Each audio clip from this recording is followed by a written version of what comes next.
What's going on, everybody, and welcome to the Prop Queen Pod. I'm Ariel Epstein, known as the Prop Queen.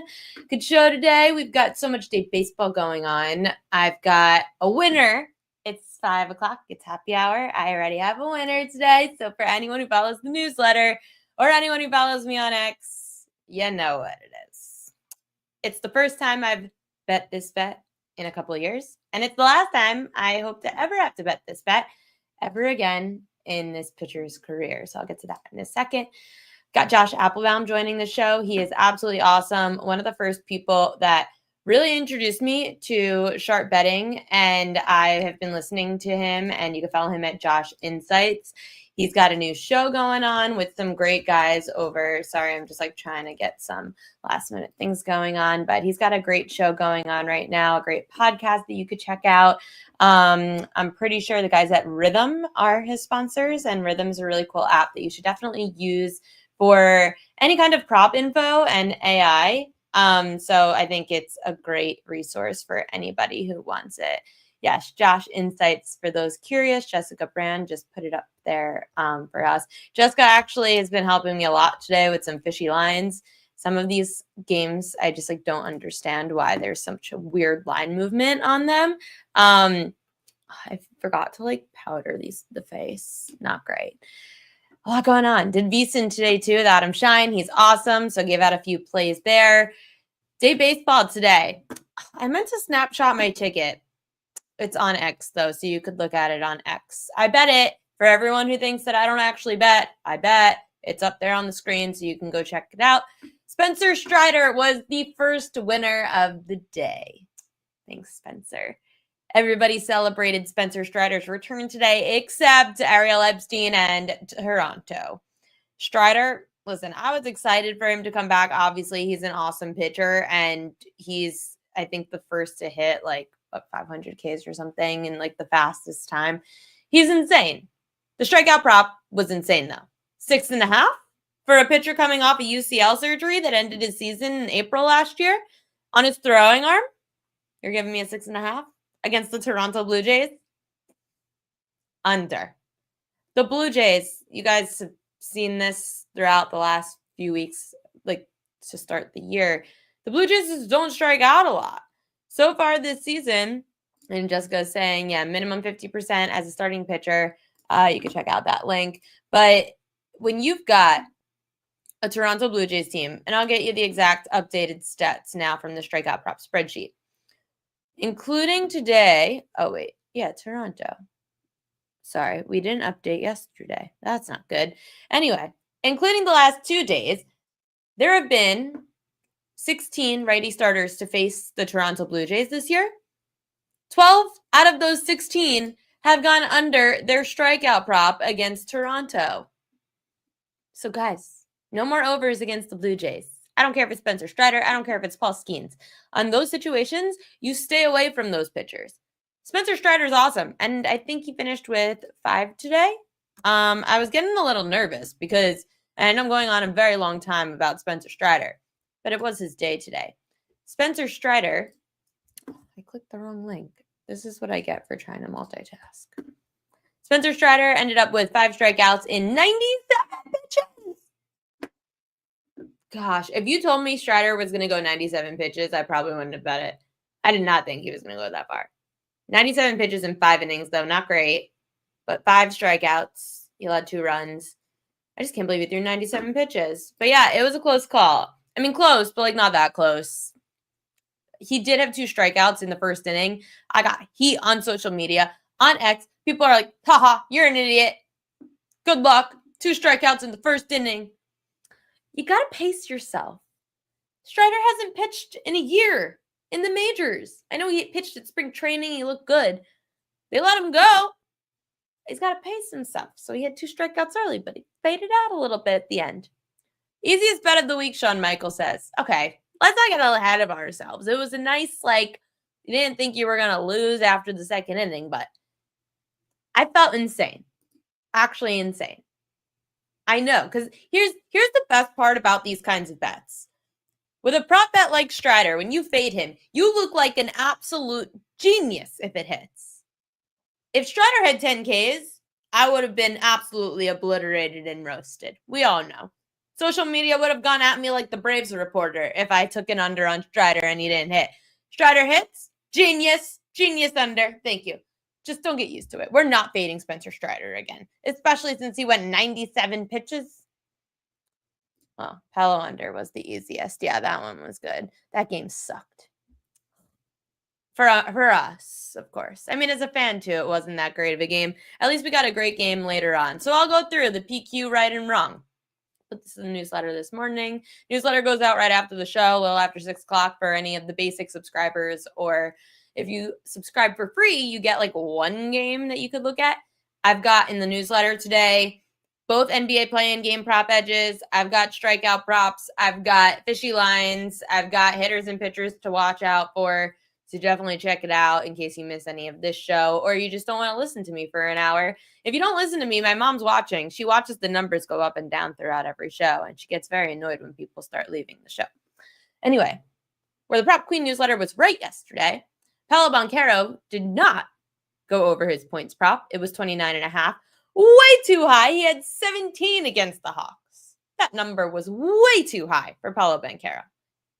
Grizzlies point guard John Morant, number also way too high. He was 26.5, had 22. Maybe not way too high, but that was too high. You're paying a premium on all these players.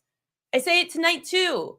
These all-stars, these numbers are too high. When you look at their averages, it makes no sense. They know you're going to bet it. The book knows you're going to bet the over on Appelbaum because he's gone over 30 points in his last 3 games when playing the Hawks. The public is going to bet all these stupid trends. We've got more stupid trends tonight.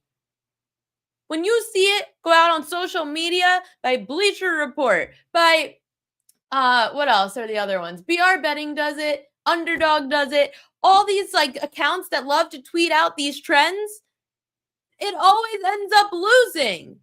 The book knows. Thank you, Sean Michael. Favorite betting show? Oh, that's so nice. Thank you. Yeah, Josh is great. I'm really excited. He's hopping on. He's on right now. Okay, we'll go through the prop queen wrong after this, after Josh, because obviously, like, who likes to talk about when they're wrong? But Tyler McGill, he went under his 6.5 Ks. That was in the newsletter too. Twins really not striking out that much this year. This trend also, White Sox starter Sean Burke went under his 4.5 strikeout prop. He had 2 strikeouts against the A's. We're going to go back to that game tonight because we are the only people in America who are going to watch the White Sox and the Athletics play for the second straight night. The Milwaukee Brewers, fishy line, cashed it. The only best bet to hit yesterday was the fishy line. They shut out the Detroit Tigers 5-0. So that was great. That's a great way to start off this segment with Mr. Josh Appelbaum because fishy lines of the day is exactly what he does, spotting reverse line movement and always telling us certain games that we should be betting the opposite side on or just potentially staying away from. So Josh Appelbaum, thank you so much for coming on. Thanks so much for having me, Ariel. Great job so far on this pod. I'm really impressed. I mean, it's the great content you always provide, but look at like your bells and whistles. You know, you got your ticker. You got your homegirl here, Jessica, like just checking everything out, having your back behind the scenes. So really impressive. Congrats on this pod. I'm always happy to see, you know, good people launch something new and have great early success. So nice job. Thank you, Josh. I'm a Virgo, so we only like to do things to perfection. We don't really like for things to look like a StreamYard streaming service for more than 2 days. I worked very long on it, but so have you. You started your podcast with Rhythm, I'm pretty sure is the sponsor, correct?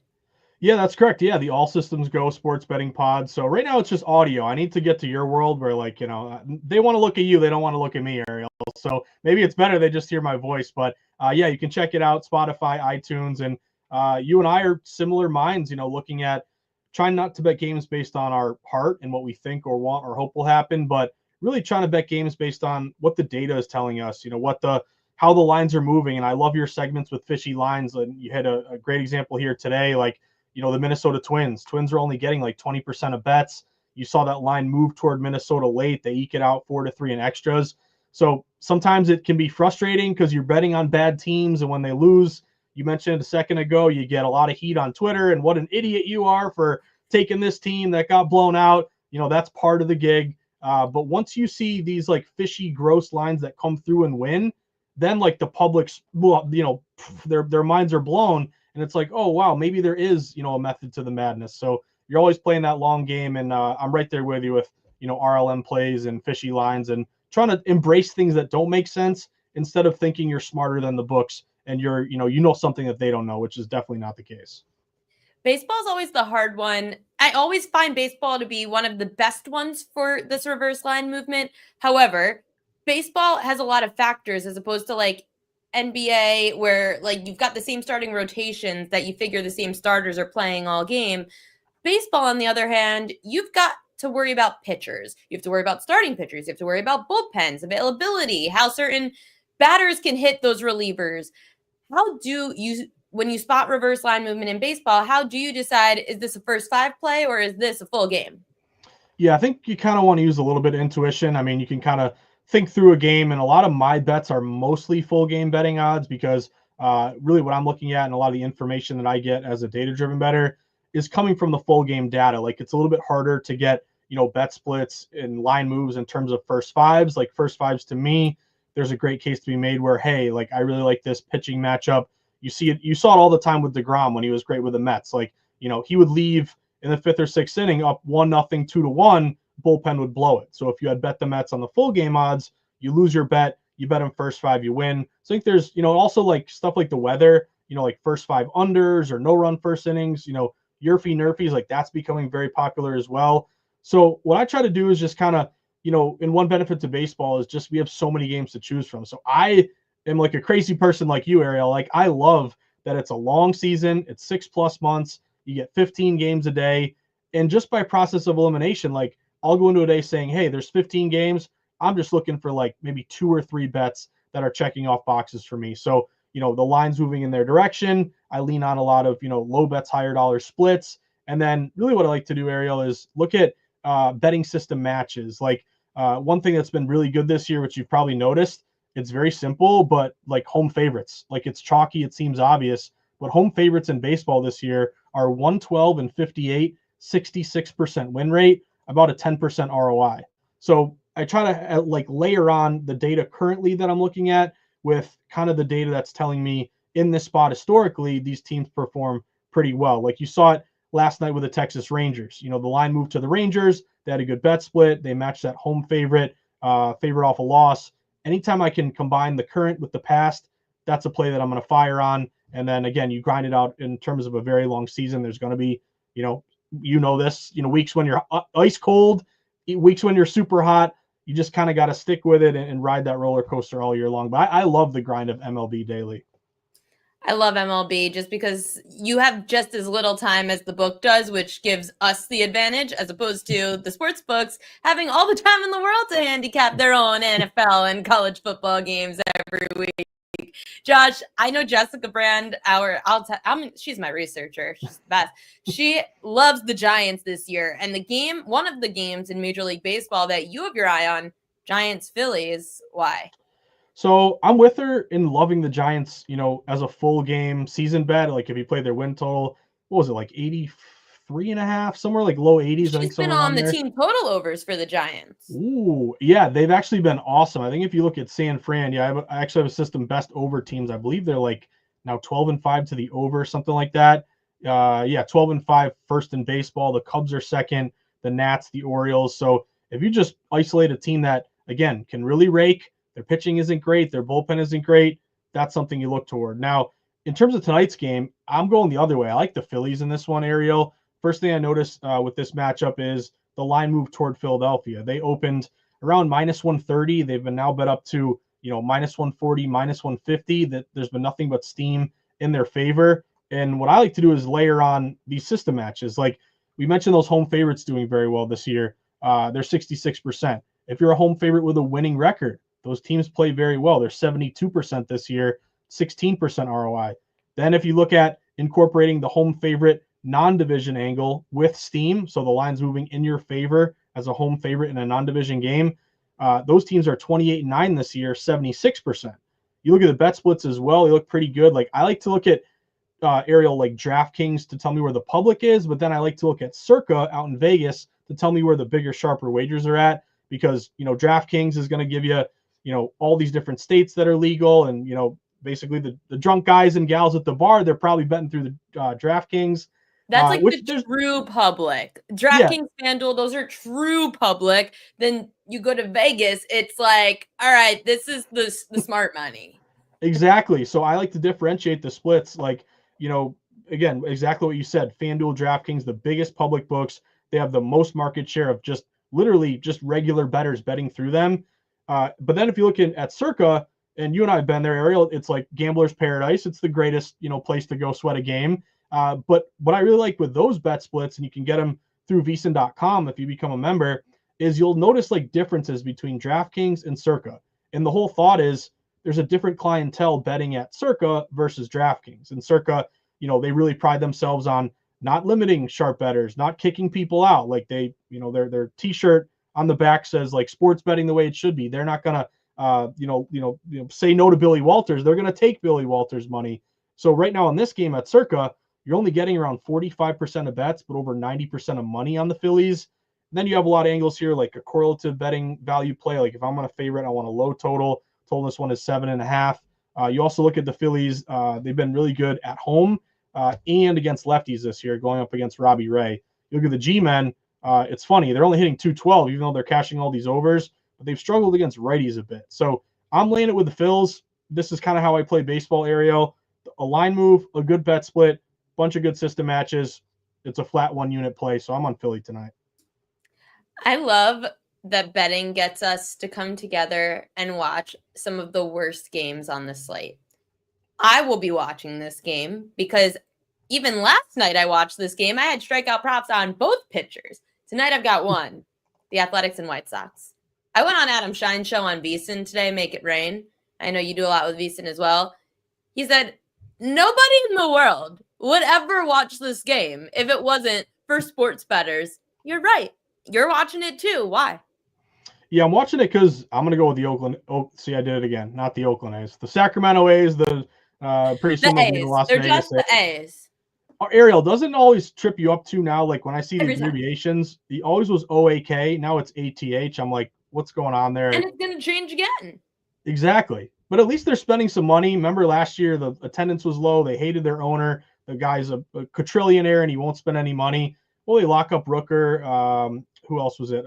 Butler. They pay some money for Severino. So the A's are kind of feisty. They got a lot of young players. They rolled yesterday 12-3 against the White Sox. I'm kind of thinking the same thing here tonight. I laid it with the A's. I think I got around -150. Some shops are closer to like -160 at this point. The other thing with baseball, and it's kind of weird. Like I bet a lot of dogs and unders, like on all the other sports, but baseball, I go a little more chalk, Ariel. If you look at basically favorites versus dogs in MLB, favorites have a pretty good edge here. Like overall, just to start the year, favorites are 156 and 103, 60%. So it's not like crazy moneymaker, but you're actually up a few units just taking favorites, which in any other sport, if you just take all favorites, you're going to get killed. Like that is not a winning recipe. But the A's were matching just kind of a lot of systems for me. They open like -145, -150. They're upwards of -160 now at this point. They match a system that I really like, favorites with a line move in your direction. That's 63%, 5% ROI this year. Favorites -150 or more, 4% ROI this year. And then if you look at just the edge at the plate, I mean, you saw it last night. The A's can rake, and White Sox are one of the worst offensive teams in baseball. The A's are hitting 240 against righties this year, 14th in baseball. White Sox are hitting 202, 29th. You also look at the A's, their power, RBIs. I mean, everything is just a huge box checking off in favor of the A's and not the White Sox. So it's chalky. It seems obvious. Just fade the White Sox. But if sharps are also hitting the A's here and moving the line, I'll ride with them. So I'm on the A's in this one. That bodes very well for one of my favorite strikeout props tonight. You're making me think I should add more money to it, but I'm going to be careful. It's still April. I can't get ahead of myself, and I tend to get ahead of myself being so excited in Major League Baseball season. I was really excited when this pitcher returned. Unlike most people, but if you're a gambler, you get it. Patrick Corbin, he's coming off his first start of the year, pitching his second start tonight. I am still a little bitter because he was supposed to pitch yesterday, and it should have been him versus Kikuchi, but that's besides the point. That's just the fade in me. Jose Soriano is pitching tonight up against Patrick Corbin. Can I just guess that you're on some kind of over? Over or fade Corbin Day. I mean, you see it all the time on Exactly. Twitter. It's pretty obvious. And, I get worried too, Ariel, when like something that's cashing the public catches onto, because once the public, finds these crazy stats, and I have it for you right here, fading Patrick Corbin since COVID, since 2020, it's been a ridiculous system. You're 90 and 47, 66%, 9% ROI. So just, again, fading him basically since COVID started, you're winning 2/3 of the time. It's an automatic play. There's going to be a time when he pitches well, and you're going to get, probably clips from the system. I've had those. Trust me, I've been fading him on those games too. You got to stay consistent.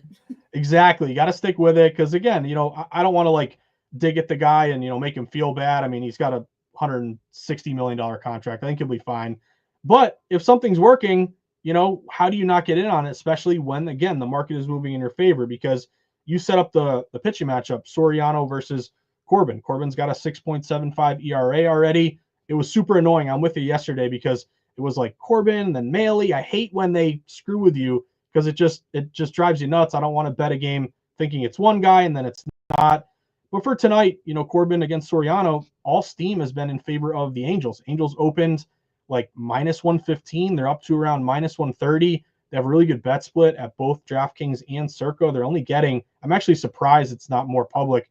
It's like 60%. I thought it'd be like 75, 80% against Corbin here. But the heavy dollars around the Angels, this would be another system I really like. Favorites off a loss. Just you're expected to win the game. You're off a loss. Maybe you're more motivated to bounce back and play well. That system is 70 and 34 this year, 67%, 14% ROI.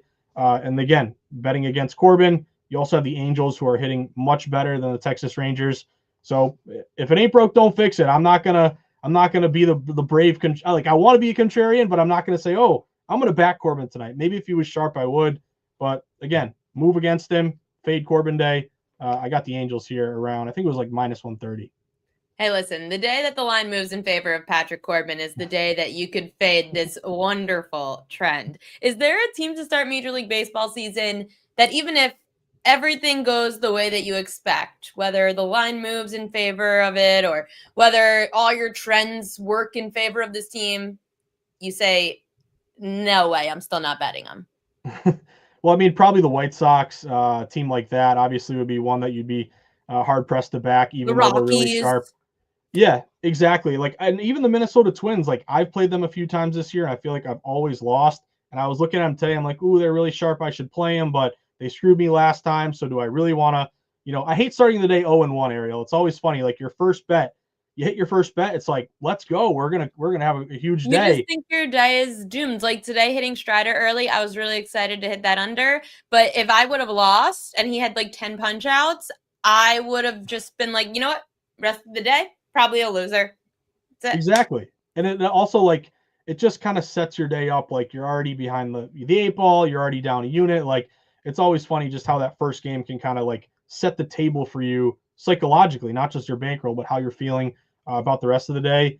I mean, other teams I'd be looking at, I mean, Colorado, like how bad are they going to be? I just saw a tweet before I hopped on about how, they're on pace for like the worst run differential ever. So do you like, play, run lines against Colorado? Like tonight you have, the Dodgers like -300, somewhere around there. You could hit that down to -1.5, like -150.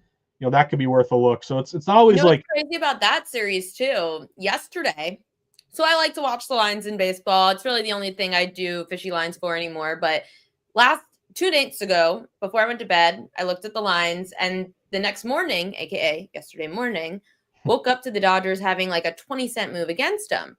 Then I was like, you know what? I'm not betting the Rockies yet. It was like 8 in the morning. Not betting them at 8 a.m. I'm going to wait. As soon as it hit around this time of the show, about 4:30, 5 o'clock, the line moved 20 cents again in favor of the Dodgers. So now it was back to what it was the night before. So I feel like there's always these teams that you see sometimes the line will move against a huge dog like Colorado, but then you get the buyback later in the day. Yeah, and that's something that you always kind of like you get worried about. Like once you place your bet, you're thinking, hey, this met my model. I have a good system match. Or if you're a pro, you have your own power ratings and you feel like you have a better number than the books have. But then it's like, okay, if I'm beating the closing line, the line's going, I bet a minus 130. Now they're minus 150. Even before the game starts, you're feeling great. Like you did your part. You get nervous when it goes the other way. But also, Ariel, like pros, you got to give them so much credit. Like I'm not a professional bettor. I would call myself a data-driven bettor. Like I'm not setting my own numbers. This isn't my, my day job. I guess it is as an analyst, but a true pro is like you only make money if you win your bets. Like it's a totally different approach to betting. But sometimes pros, like I give them credit to be consistent, but it's like, hey, like for example, maybe for today's game, Colorado should be only, plus 220, but we're getting plus 250. So that's a good value play. So we got to play them. Sometimes it's like, discretion's the better part of valor. Like remember a few years ago, it's a while at this point, but remember when the Cleveland Browns were like sharp every single week? They'd be like +7 down to +6. They'd lose by 14. It happened every week where the pros kept playing them because the numbers said it was a sharp bet. But then it's like, do I really want to keep banging my head against the wall, betting a team that just, even though the numbers say I feel that way with not. strikeout props. It's the only market that I really set my own number. Every morning before I even look at the board, I set my own number the night before of where I feel this number should be. That's where I find my edges. It happened with Nick Lodolo twice in a row. Graveyard, dead to me. No more Nick Lodolo. That's what I do. They go to the graveyard. It's over. But you're right. It is very difficult when you have to set your own lines and you're just going to keep being consistent with it. But for me, after 2 or 3 times, like 3 strikes, you're out. That's my approach to all of it. But I want to get to the NBA before I let you go. Which is the game that you've got your eye on tonight in the NBA plan? So my eye is on the Mavericks and the Kings, just because, talking about line movement, there was a huge move with this total. This total opened as high as like 220, 221. It's now all the way down to like 213.5. So in situations like this, what I first try to do is respect the move. Like this tells me that as soon as this line came out, you had a ton of big money hit the under. So anyone who got the under 220, 219, 218.5, I mean, like you are feeling amazing right now because the line is 213.5. But sometimes what I like to do, Ariel, is if I see a huge move that's just so insanely drastic, let's try to go the other way and bottom it out and buy low and go over, or sell high and go under. So I'm actually going to buy low and play this over tonight, over 213.5. It's just fallen so much that I feel like it's kind of a bit of an overreaction. Jessica Brand got in 216, so she's feeling good. She's beating the closing line. But here's what I'm going to bank on: a few things with this total. One is, I mentioned Rhythm earlier, who does a great job with their AI-backed analytics and models. The cool thing about Rhythm is you can either follow their AI-backed model or you can create your own. So I have 3 models on this game tonight, and here are the projected combined totals on the game: 216.9, 216.8, and 219.1. So technically, if all those are right, the people who bet the under early, under 220, they're still going to win that bet. But if I'm now going under 213.5 and it lands at that number, I lose. So it's not really that, I wouldn't call this like a sharp play to play this over, but to me, it's an overreaction play where the line's fallen so much that it now creates an opportunity to get in and play the over. You also look at both these teams, their top 15 offensive efficiency, their bottom 15 defensive efficiency. And in particular, I know, Kyrie's out and Doncic got traded, so it's not exactly like the current rosters, but these are 2 good over teams this year. The Mavs were 55% to the over on the road. They're 64% to the over, and the Kings were 52% to the over on the year, 58% to the over at home. It's a bit of a short spread. Like, Ariel, I don't know if you like the Mavericks at all, but it may get down to 4.5. It's kind of coming their way. But these play-in games, we've seen chalk do very well. So that's another thing you got to keep in mind. So I'm going to buy low. I'm going to play the over. If it's a 105 to 100 game, I'll be like, what an idiot. It's a clear underplay. I should have played it. But sometimes I think in the NBA, if it moves too much, it creates an opportunity to kind of buy back and go the other side. These lines have been out for a bit too. The unders have been moving like crazy on these play-ins. I know the unders have been hitting like crazy in the play-in games too, Josh. I'm sure your models tell you that, and people should remember this going forward in the first round of the play-ins, that unders have been the play. And maybe the right thing to do is next year, when you think about it, you bet those unders right away as opposed to waiting till the night up. Yeah, it's a great point by you. So I think now the unders are 18-8. If you don't incorporate like the bubble crazy time in the NBA, but they have been really good. But to your point yesterday, Hawks Magic, I had that under, but you had to sweat. Like they went nuts in the fourth quarter. They scored like over 60 points. Thank God they put in the scrubs and they stopped. They just dribbled the ball out. So you got a winner there. Grizzlies game though did go over. So I think it's a great point by you. If you like these unders, you want to play the system. To me, it's a style of play. It's a playoff game. You're going to lock in on defense more. You're probably going to use more of the shot clock to get off a good shot. You're going to probably take less chances. Also, how the officials officiate this game, that's important as well. So, yeah, play them early if you want. And also throw this at you, Ariel, because I think you made a really good point about kind of fading these star players in these games and playing their under points. I did notice Anthony Davis under 25.5. Rhythm's predicting him around 18 points. Tyler Hero, 25.5. Rhythm's around 23. So public's going to want to play these big name players. Like you mentioned in your newsletter, it's actually kind of smart to fade that and play these big players to go under. We've seen it already yesterday. John Morant went under. Appelbaum went under. Josh, I was going to ask you, you do a really good job of looking at the public sides when it comes to sides, totals, and reverse line movement.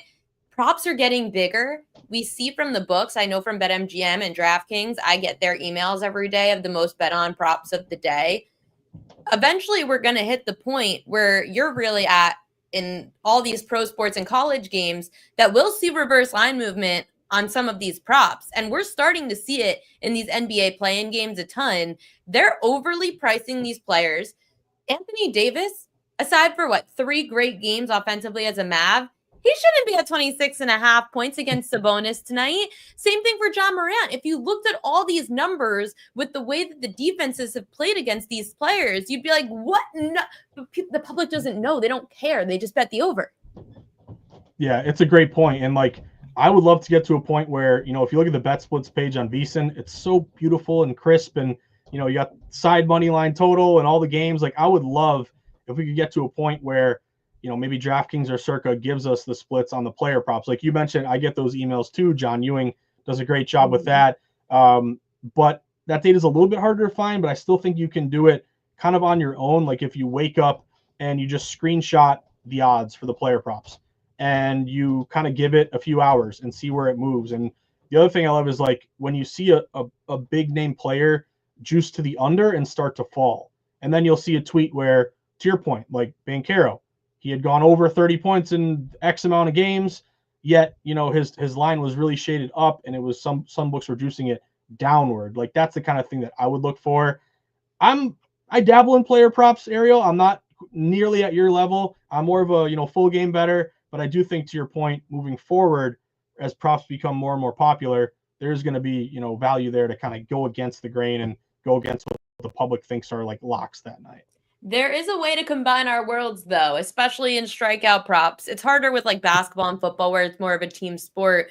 Strikeout props, I do this a lot where a game tonight, I saw some weird reverse line movement for D-backs and Marlins, and I still can't figure out why. And I do know why for Yankees Royals tonight, which I'll get to in Fishy Lines. Marlins and D-backs can't figure it out. Line moved 15 cents against the D-backs today. Brandon Pfaadt's strikeout prop is 5.5, and that keeps getting juiced more and more to the under today, which shouldn't be the case against a Marlins team that's striking out more than almost every lineup in baseball. So now I'm thinking, so the line's moving against the D-backs. The under's juiced on the K prop. I just saw on the MLB research team side that Brandon Pfaadt has gone at least 6 innings in every start dating back to mid last year. So is he getting rocked by the Marlins? I mean, you got to respect the line move. And again, Fishy Line, this is the epitome of it. Right now you're getting 87% of money line bets going with Arizona. But they open minus 150. What are they down to? Minus 135. So those are kind of some of the games where, to me, Ariel, it's either Miami or nothing. I don't want to go directly against the sharp move. Arizona may roll anyway, and it may not matter. Sometimes that happens. But when I see something like that where you're super public, everyone's playing Arizona, they're in every parlay, you got to think, if they open minus 150, why is the price now cheaper? Why are the odds makers giving you a better price on a team that everyone's playing anyway? So again, it's either Miami or nothing. I laid off Miami, but the true sharps, they don't care. They're going to play Miami, plus 125 or whatever, just based purely on that really kind of fishy move. I've already kept you way longer than I told you, but what's your best bet of the night? Best bet of the night. I would say either Philly on the money line or the buy low over in the NBA game. That would be my two favorites. I love that. Josh Appelbaum, tell everybody where they could find you these days. Yeah, you can find me on Twitter at Josh_insights. You can listen to my daily pod, the All Systems Go sports betting pod. And if you want to buy a book, no one reads books anymore, Ariel, but you can check out the Everything Guide to Sports Betting on Amazon. Hey, everyone who's smart should read books, which is why I don't read them because I'm not that smart. No, I'm just kidding. But I did listen to Josh. Every time I had to pick my brother up from school, I was listening to Josh's podcast and taking notes in my phone to make sure I didn't miss any reverse line movement. He's awesome. Josh Appelbaum, thank you so much for coming on. Thanks for having me on, Ariel. Good luck tonight. Of course. Oh, see, I do this every time. I always do this. I'm going to wait for Josh to leave before. Okay, he's gone. So now this always leaves me. Okay. Hi, everybody. Josh was on for a long time, which was great because we only have one guest today. So you only have to listen to me talk now for 22 straight minutes. We didn't even get to where Prop Queen was wrong yesterday because who cares? We can go through it quick. Franz Wagner did not go over his points prop. That was very sad. Jaren Jackson Jr. also did not go over his points prop. That was very sad. Desmond Bain went over his. Didn't expect that. Jeffrey Springs was one of my best bets yesterday, and that didn't go over. I was really, really pissed about that, but it's fine. I did talk about where I was right. So for the extra 600 people that joined in the last half hour, I was right yesterday. I wasn't just wrong. And I did hit Spencer Strider today under 6.5 strikeouts. Thank you very much. I'm going to ride that one till I die. I do want to congratulate a group of people that have been extremely dedicated to this prop. I can't tell you how many times for propaganda I have mentioned that this prop has been a top 5 prop bet at BetMGM. So congratulations to all of you people that continuously bet Vladdy Jr. to hit a home run. He finally hit his first home run of the year. You cashed a plus 525. Great job to all you people out there. You really are dedicated. It's like those baseball fans that sit out in 10-degree weather in April for a bad team, like A's old stadium. Well, I guess it wasn't that cold, but Tigers fans, not this year, but years past. I give you credit. Great job. Great job betting that. All right. So we've got NBA games on the slate tonight, and now I have to eliminate some of these things so that I can add these NBA games in. NBA games for tonight what game do I have in here? Maps. Okay. So the first NBA game tonight that we're going to look at, Miami Heat. So the Miami Heat, and I'm going to get rid of this banner so you can see this a little bit better. The Miami Heat are the 7:00 game tonight. And you've got two bigs going up against the Chicago Bulls team. Sorry, 7:30 p.m. Eastern time. They're playing the Chicago Bulls, who are bottom 10 in points and rebounds allowed to their opponents this year. They have been literally all season. Bam Adebayo and Khalil Ware. I hate that Ware is on the Heat now because it used to just be bam, bam, bam, bam, bam. Now we got to figure out Khalil Ware. With both of them on the floor together this season through 14 games against teams that are bottom 10, just rebounding teams. So against teams that are bad against opposing bigs, essentially. 14 games together, Bam's averaging 21 points, 10 rebounds, and just under 5 assists. Ware averaging just over 11 points, 9 rebounds, and just under 2 assists.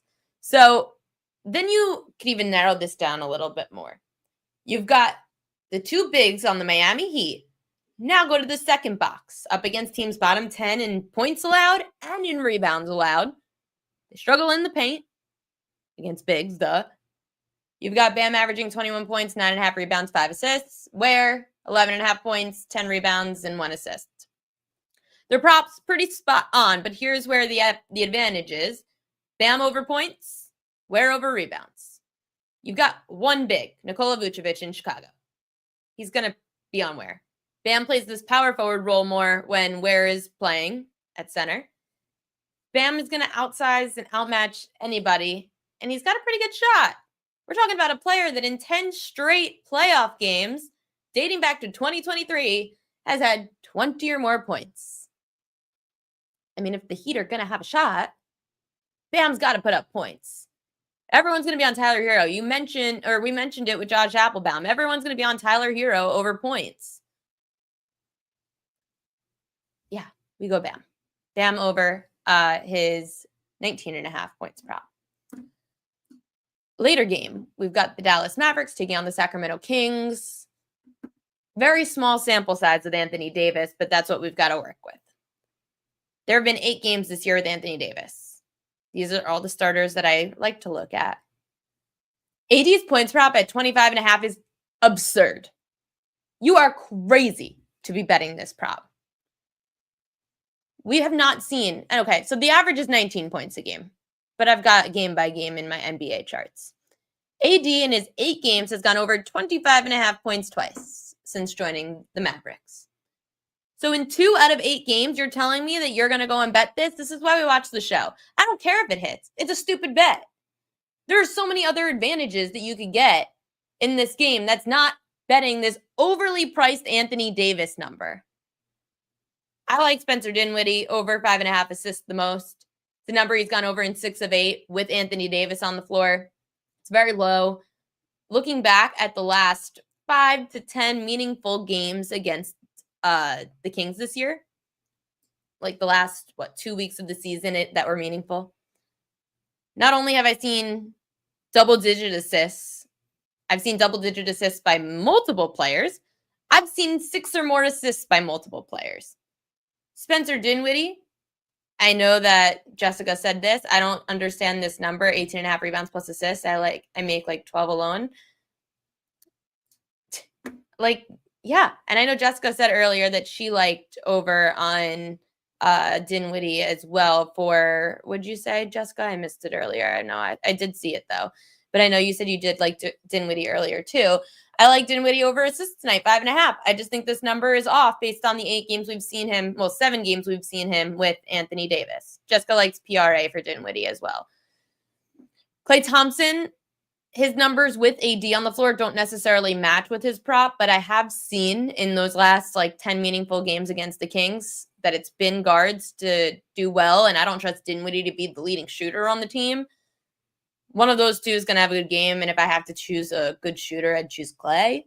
But again, I'm probably not betting that because my numbers aren't indicating it. PJ Washington also has a shot to have, I'd say, maybe over rebounds. I would look to him. If I'm betting AD, I'm betting boards. I'm not betting points. If you bet points and you lose, you deserve to lose. If you bet points and you win, congratulations, you're freaking lucky. Go play the lottery. Sorry. I don't bet on players that have only gone over a points prop 2 out of the 8 times and are up against the Kings team with Domantas Sabonis. So that's the NBA for you. We do have, let's see. Oh, I guess we have 2 propaganda today, so I'll run the propaganda stinger. But we've got 2. I've got propaganda for the NBA. I've got propaganda for MLB. Here's propaganda.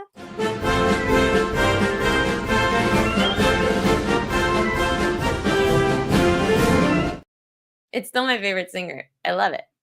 Love it. Let's see, NBA. NBA propaganda. So these are the most bet on props according to BetMGM in the NBA tonight.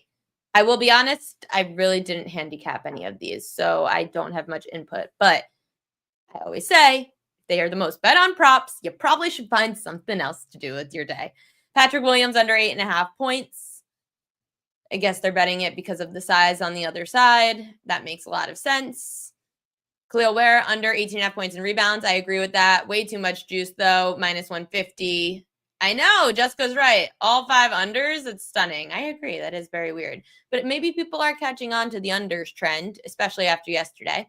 Khalil Ware is the only one that I kind of understand here. Under 18.5 points plus rebounds.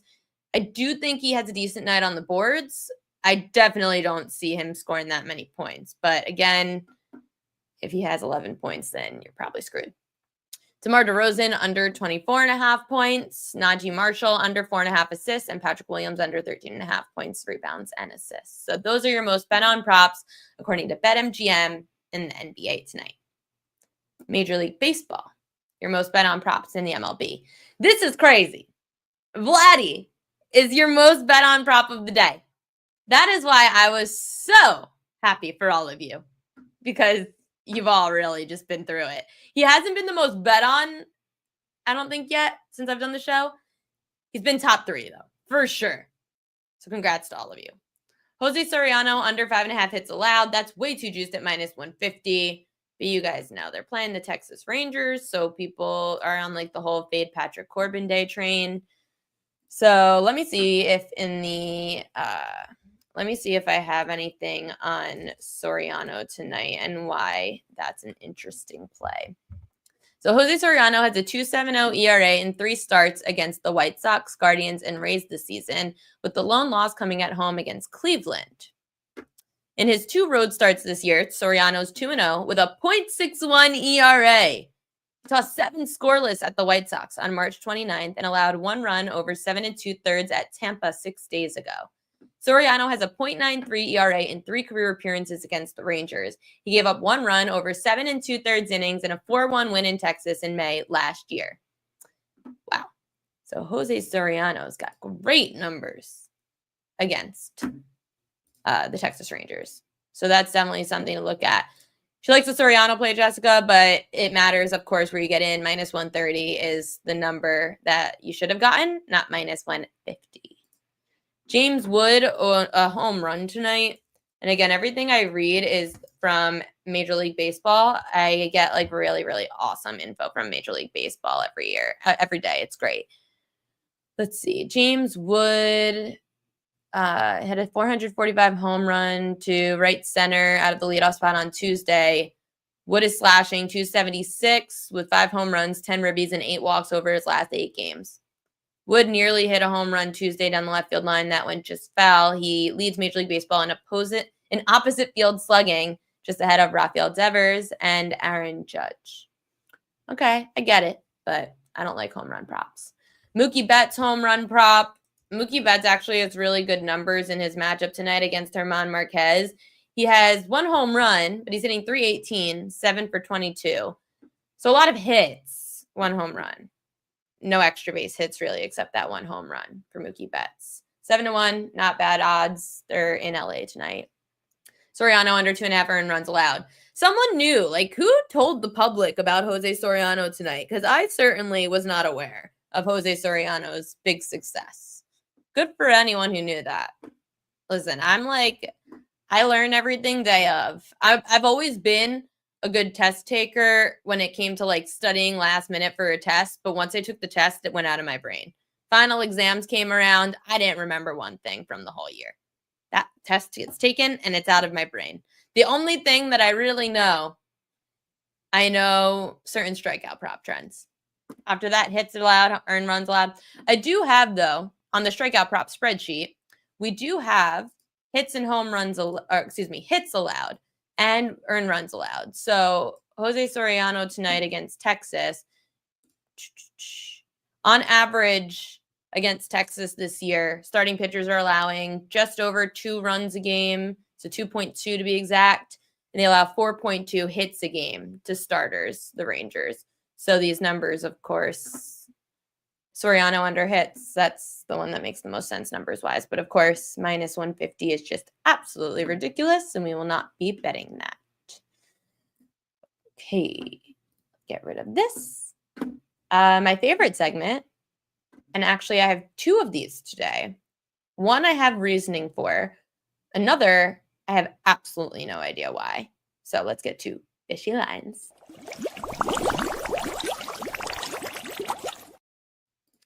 First off, oh no, that's not what I want. This one, Jessica is going to be so excited. She wanted me to include these fish on the show, and now I have to read back to what she told me that the fish are.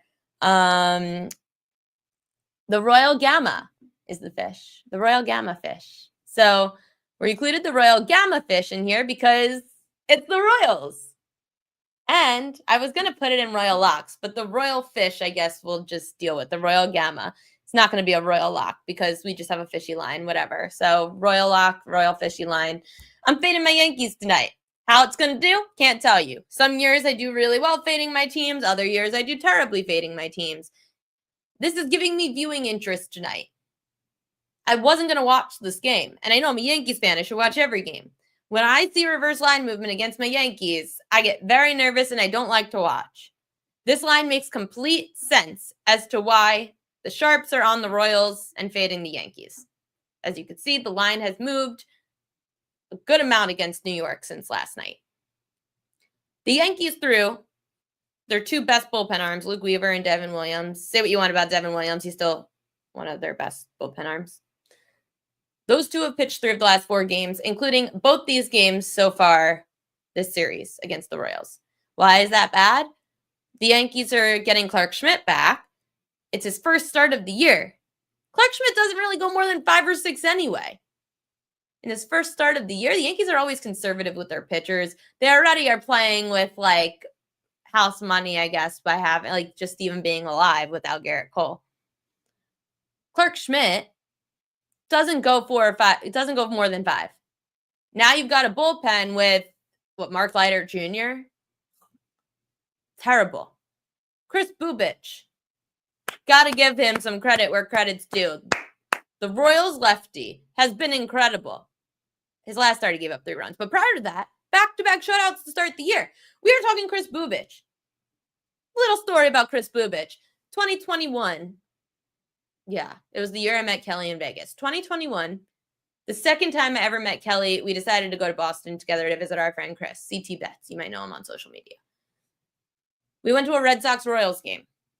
Chris Bubich was pitching. I bet the team total over on the Red Sox of like 4.5 runs. That thing hit in the 3rd inning. The Red Sox scored like 22 runs that game.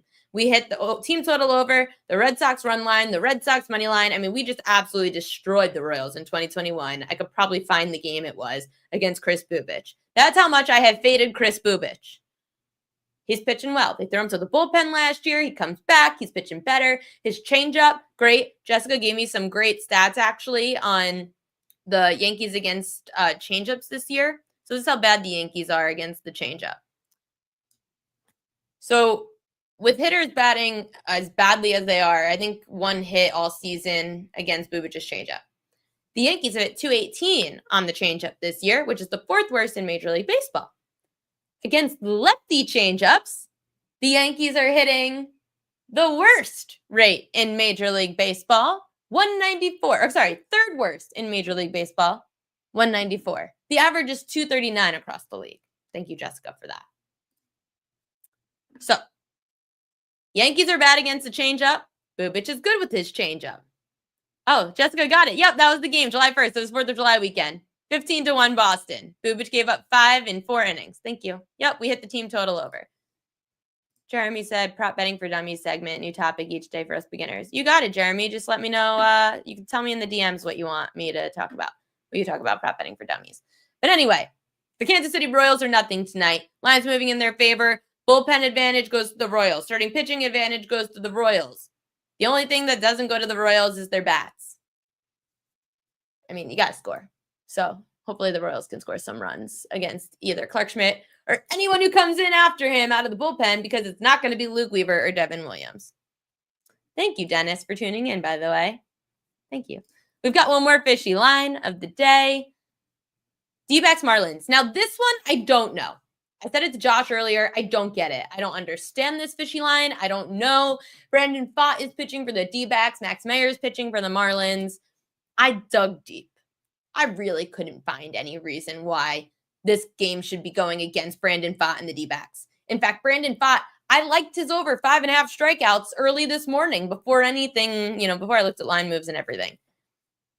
Pfaadt's facing the Marlins, who have been a very high K rate team. Just to give you updated numbers on the Marlins from the strikeout prop spreadsheet.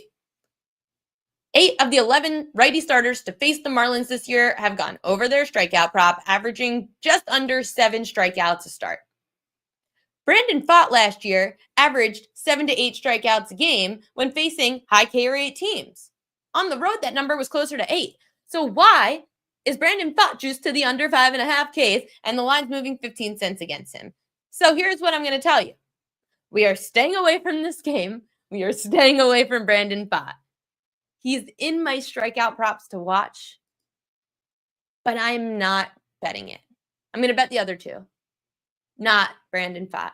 Just too much line movement against him, too much line movement in the game against him. I can't handle the stress. I'm not going to, like, beggars can't be choosers. I already hit my strikeout prop today, under 6.5 on Strider. I'm going to keep saying it because I'm so happy about it.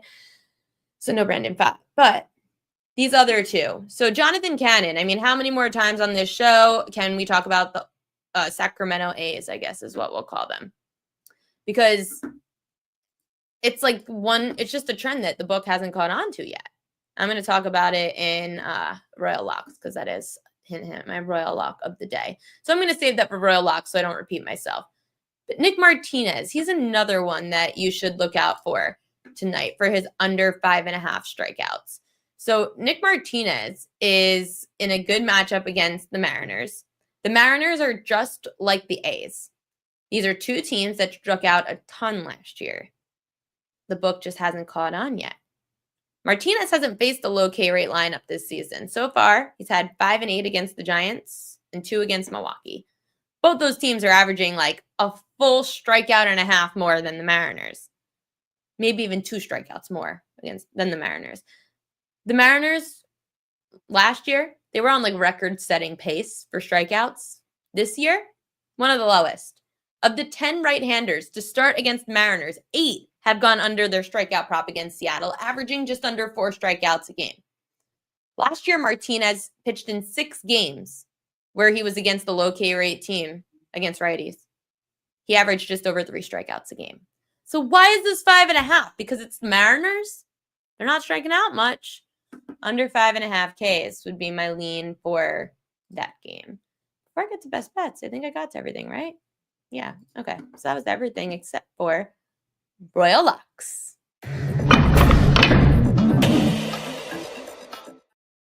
Best bets of the day. Let's get to Jonathan Cannon, under 4.5 Ks. We are riding this trend till it is blue in the face. We are taking unders against the Sacramento A's.